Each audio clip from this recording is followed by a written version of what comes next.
ભરૂચ નગરપાલિકાએ શહેરના ઘન કચરાને દૂર કરવા માટે હંગામી ધોરણે કંથારિયા ગામની નજીક ખેતર ભાડે રાખ્યું હતું।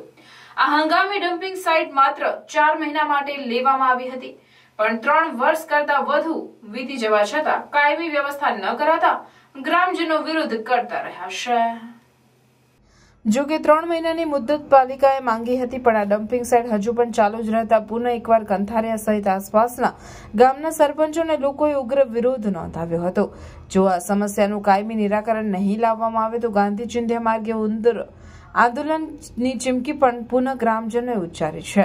કંથારિયા ગામે આવેલા હંગામી ડમ્પિંગ સાઇટની અનેક ખરાબ અસરો ગ્રામજનો ભોગવી રહ્યા છે, જેમાં તીવ્ર દુર્ગંધ, બીમારીઓ વગેરેનો સમાવેશ થાય છે।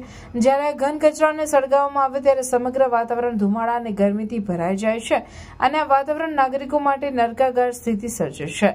નગરપાલિકા દ્વારા ગ્રામજનોને સમયાંતરે ડમ્પિંગ સાઇટ બંધ કરી દેવા માટે વચન આપવામાં આવ્યા હતા, પરંતુ તારીખ પર તારીખ અને મહિનાઓ વીતવા છતાં પણ નગરપાલિકા દ્વારા ડમ્પિંગ સાઇટ ન બંધ કરાતા ફરી એક વખત સરપંચોની આગેવાનીમાં ગ્રામજનોને મેદાનમાં આવી ઉગ્ર વિરોધ કરી ડમ્પિંગ સાઇટ પર જતા વાહનોને અટકાવી વિરોધ નોંધાવ્યો હતો અને આક્રોશ સાથે ગ્રામજનોએ જણાવ્યું હતું કે વારંવાર ડમ્પિંગ સાઇટ બાબતે નગરપાલિકાના અધિકારીઓ પદાધિકારીઓને રજૂઆત કરવામાં આવી છે, તેમ છતાં ગ્રામજનોની માંગણીને નજરઅંદાજ કરવામાં આવતા ગ્રામજનોએ ડમ્પિંગ સાઇટ પર જતા વાહનોને રોકી હવે ડમ્પિંગ સાઇટ બંધ નહીં કરવામાં આવે તો ગ્રામજનો કલેક્ટર કચેરીએ રજૂઆત કરવા સહિત ઉગ્ર આંદોલન કરવાની ચીમકી ઉચ્ચારી છે।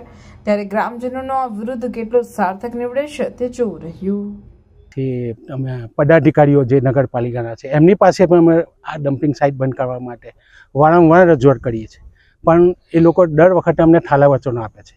2 મહિનામાં કરી નાખીશું, 1 મહિનામાં કરી નાખીશું, અમારું ગાંધીનગરમાં અમારી દરખાસ્ત ગયેલી છે, એવું બહાના કરીને આ હજુ ડમ્પિંગ સાઇટ ચાલુ જ છે।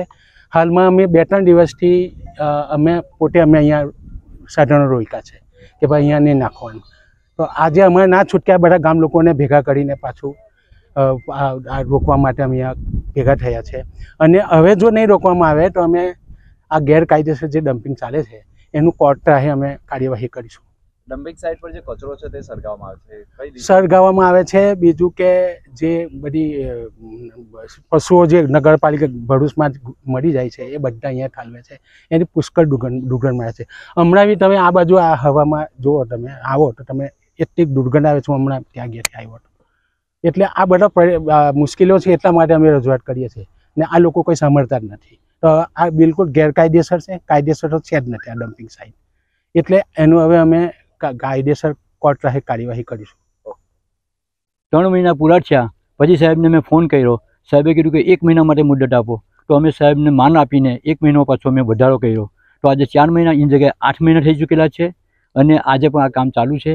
એમ આપણી ગુજરાત ગવર્મેન્ટ એવું કહે છે કે ભાઈ આપણે મેડિકલ ક્ષેત્રે આગળ વધવું જોઈએ અને આરોગ્યને ખાસ આપણે આપી રહેલા છે કે હોસ્પિટલો ખોલાવો, દવાખાનો ખોલાવો અને લોકોને આરોગ્ય માટે આપણે મદદ કરો।